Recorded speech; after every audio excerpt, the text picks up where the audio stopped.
Olá pessoal, vamos fazer então aí um segundo exemplo de projeto de circuitos combinacionais. Lembrando, né? Quem não viu o primeiro exemplo, como é uma sequência, então eu peço para que vocês vejam o primeiro exemplo antes de partir para esse segundo que nós vamos resolver aí agora. Bom, nesse exemplo vamos a seguir a mesma ideia, projetando um circuito digital para o controle da porta de um elevador de um prédio de 3 pavimentos. Então esse circuito já está indicando no enunciado, ele já vai ter um total de 4 entradas, que nós vamos denominar aí como M, F1, F2 e F3. O que indica cada uma dessas entradas aí? Vamos lá.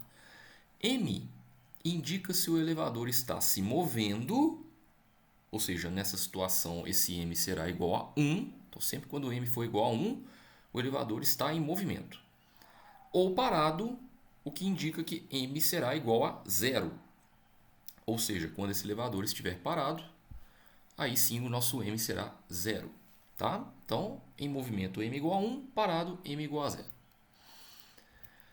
As entradas F, né, as apresentadas aí no enunciado, F1, F2 e F3, elas indicam o alinhamento do elevador com um dos 3 pisos aí desse prédio.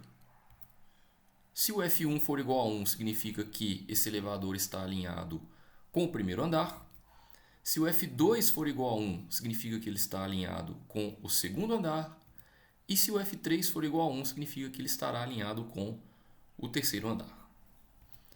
Então, basicamente, nós já temos a situação problema definida, com um total aí de 4 entradas. A entrada M que indica o movimento ou não do elevador. E as entradas que indicam o alinhamento desse elevador com um dos 3 andares lá do prédio. Primeiro andar, segundo andar e terceiro andar.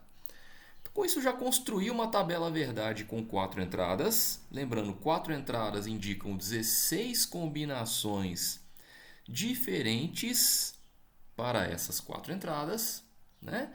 E o que nós temos que fazer agora nesse exemplo é indicar quais serão os valores da minha saída. A saída, pessoal, não sei se está claro, é a abertura ou não da porta desse elevador, tá? Nós vamos indicar porta aberta como sendo nível lógico 1 e porta fechada como sendo nível lógico 0, tá? Mas nessa situação existem algumas linhas que são impossíveis de se acontecer na prática e nós vamos identificar isso primeiro, tá? O que seria impossível de acontecer, pessoal? Como eu tenho um único elevador, é impossível que esse mesmo elevador esteja alinhado com mais de um andar. Então, na prática, só é possível esse elevador estar alinhado com um andar ou então ele não estar alinhado com nenhum desses andares. Isso também é possível de ocorrer na prática. Agora, estar alinhado com 2 andares ao mesmo tempo, isso não pode acontecer. Não tem jeito de acontecer isso na prática. Ou seja, sempre quando isso for indicado na tabela, sempre quando isso acontecer, né, o que seria essa situação acontecer aí no caso da tabela? Seria quando mais de um valor de f for igual a 1. Né? Significa então, nessa situação, que esse valor estará alinhado com mais de um andar ao mesmo tempo. Só que isso na prática é impossível de acontecer. Então a saída nessa situação é igual a x. Vamos identificar os x aí. Já identifiquei todos os valores, todas as linhas da tabela verdade, onde a minha saída é igual a x. Esse x, como nós podemos lembrar, já falei isso aí num vídeo anterior do canal, é chamado de condição irrelevante. Essa condição ela é irrelevante porque, na prática, essas situações que estão indicadas aí em cada linha, onde a saída vale x, elas são impossíveis de acontecer na prática. Vamos dar um exemplo. Nessa linha, nós temos o F2 e o F3 iguais a 1. Nessa linha, então, ela está informando para nós o seguinte: o elevador ele está alinhado ao segundo andar e ao terceiro andar ao mesmo tempo. É possível que isso aconteça? Um único elevador pode estar alinhado com o segundo andar e com o terceiro andar ao mesmo tempo? É claro que não, não é, pessoal? Então, essa situação, na prática, é impossível de ocorrer. Logo, a minha saída é x. O que significa esse x mesmo? que a saída pode assumir qualquer valor de forma indiferente, já que isso nunca vai acontecer na prática mesmo.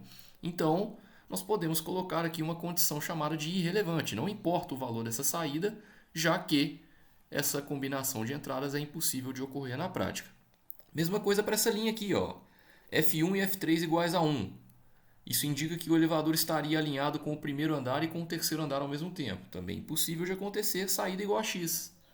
Aqui, ó, primeiro andar e segundo andar ao mesmo tempo. Também impossível de acontecer esse alinhamento. Saída igual a x. E assim por diante. Ou seja, sempre quando pelo menos dois valores de f, ou então os três, né, forem iguais a 1, a saída vai ser igual a x, porque não tem jeito disso acontecer na prática, né? Então, identifiquei todas essas situações onde a saída é uma condição irrelevante. Bom, agora vamos indicar os valores onde a minha saída é igual a zero, ou seja, onde a porta desse elevador deve permanecer fechada obrigatoriamente. Bom, eu preenchi esses 4 valores aqui iguais a zero, porque nessas situações, ó, todas elas, tirando aqui os que eu já tinha preenchido iguais a x, o m é igual a 1, pessoal. O que significa isso mesmo? O elevador nessa situação ele está se movimentando. Elevador em movimento, não podemos abrir a porta por questões de segurança, não é isso? Elevador em movimento, a porta não deve se abrir. Portanto, nessas situações a minha saída vale zero. Aí não é x não, aí é zero, né? Essas situações onde o elevador se movimenta e não está alinhado com nenhum dos andares, ou então pelo menos com um dos andares, isso é possível de ocorrer na prática, mas nessa situação sabemos que por questões de segurança o elevador não deve abrir a porta. Mesma coisa na primeira linha. Na primeira linha todos os 4 valores aqui, ó, são iguais a zero. O que significa o seguinte: o elevador está parado, mas não está alinhado com nenhum dos 3 andares. Isso é possível de acontecer na prática, né? Elevador parado e não estar alinhado com nenhum dos 3 andares. Aqui nessa situação também a porta não deve se abrir, né? Por questões de segurança também. Então, somente nessas 3 linhas restantes, pessoal, eu vou ter elevador parado e alinhado com pelo menos um andar, né? Com um andar.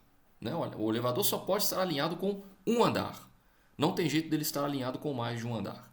Então, por exemplo, nessa linha aqui, ó, elevador parado e alinhado com o terceiro andar. Nessa linha de baixo, elevador parado e alinhado com o segundo andar. E nessa outra também que a gente não preencheu, ó, elevador parado e alinhado com o primeiro andar. Nessas 3 situações, aí sim, a porta deve se abrir. Ou seja, a saída nesse caso deve ser igual a 1. Com essas combinações, aí eu vou fazer mais rapidinho aqui, pessoal. Nós vamos poder fazer o mapa de Carnot. Mapa de Carnot, desculpa, com 4 entradas, o M, o F1, o F2 e o F3. Já vou preencher aqui já de uma vez os valores onde a saída é igual a 1 e onde a saída é igual a x. Lembrando que eu fiz alguns exemplos em vídeos anteriores, nos vídeos envolvendo o mapa de Carnot para 4 entradas, para condições irrelevantes. Eu recomendo que vocês vejam esses vídeos antes, caso não tenha os visto. Então já vou preencher de forma direta esses valores, quando a saída é igual a 1 e quando a saída é igual a x. Lembrando que todos esses valores aqui do mapa, eles correspondem, né, aos valores de S aqui na tabela verdade, que já foi preenchida aqui posteriormente. E com esse preenchimento a gente pode fazer a simplificação. Lembrando, né, que o x ele auxilia na simplificação das saídas iguais a 1, que são aquelas as quais a gente quer simplificar. O objetivo é simplificar esse 1, esse e esse. E os valores iguais a x auxiliam a ter simplificações melhores. Nós vamos ter um total aqui de 3 quadras. Essa quadra nos ajuda a simplificar esse 1 que está aqui. Essa quadra de baixo ajuda a simplificar esse 1 que está aqui embaixo. Então, esses x todos foram utilizados para fazer um agrupamento melhor com essas regiões iguais a 1, como eu já disse, que seria aí a principal função desses x, né? Das condições irrelevantes. Já falei isso no vídeo anterior, como eu já mencionei. E esse 1 aqui de cima dá para fazer uma quadra também com esses 3x aqui embaixo dele. Ó. Então são 3 quadras diferentes. Vamos ver aí quais são os termos gerados por cada agrupamento desse. O agrupamento referente a essa coluna ele é comum ao M negado e ao F1. O agrupamento referente a essa quadra aqui, ó, ele é comum ao M negado também, né? Primeira e segunda colunas. E ao F3, segunda e terceira linhas. E esse agrupamento aqui de baixo, ele é comum ao M negado também, né? Primeira e segunda colunas.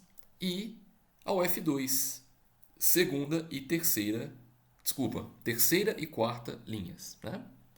Então nós vamos ter esses três termos aí, ó, M negado vezes F1, M negado vezes F3, M negado vezes F2.